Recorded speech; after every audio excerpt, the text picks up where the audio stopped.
తిరుమల శ్రీవారిని పలువురు రాజకీయ ప్రముఖులు దర్శనం చేసుకున్నారు. ఇందులో బీజేపీ ఎమ్మెల్సీ సోము వీర్రాజు ఈరోజు నైవేద్య విరామ సమయంలో స్వామివారిని దర్శనం చేసుకొని మొక్కులు చెల్లించుకున్నారు. ఆయన ఆలయం వెలుపల వచ్చి మీడియాతో మాట్లాడుతూ ఏదైతే ఢిల్లీ ఎర్రకోటలో దగ్గర ఏదైతే బాంబ్ బ్లాస్ట్ జరిగిందో అందులో మృతి చెందిన వారి కుటుంబాలకు ఆయన సానుభూతి తెలిపారు. అలాగే ఏదైతే ఈ బాంబ్ బ్లాస్ట్లు నిర్వీర్యం చేయడానికి అలాగే దేశాన్ని రక్షించడానికి ప్రధాని మోడీ అలాగే అమిత్ షాకు ధైర్యం ఇవ్వాలనేనని అందుకు సంకల్పంగా స్వామివారిని వేడుకున్నాననేనని కూడా ఆయన చెప్పడం జరిగింది. అలాగే ఏపీ రాష్ట్రం కూడా ఎంతో పురోభివృద్ధి చెందుతుంది మోడీ ఆధ్వర్యంలో. అలాగే ముఖ్యమంత్రి చంద్రబాబు నాయుడు, ఉప ముఖ్యమంత్రి పవన్ కళ్యాణ్, నారా లోకేష్ ఆధ్వర్యంలో కూడా రాష్ట్రం అభివృద్ధి బాటలో నడుస్తుందనేనని ఆయన ఈ సందర్భంగా తెలిపారు.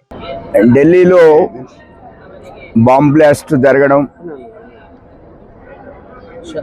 కొందరు అసూలు బాహ్యుడు చనిపోవడం విచారించదగ్గ అంశం.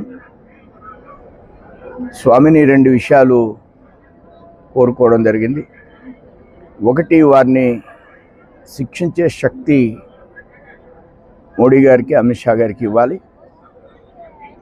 అదేవిధంగా రాష్ట్రం అనేక విధాలుగా అభివృద్ధి చెందుతుంది బహుముఖంగా.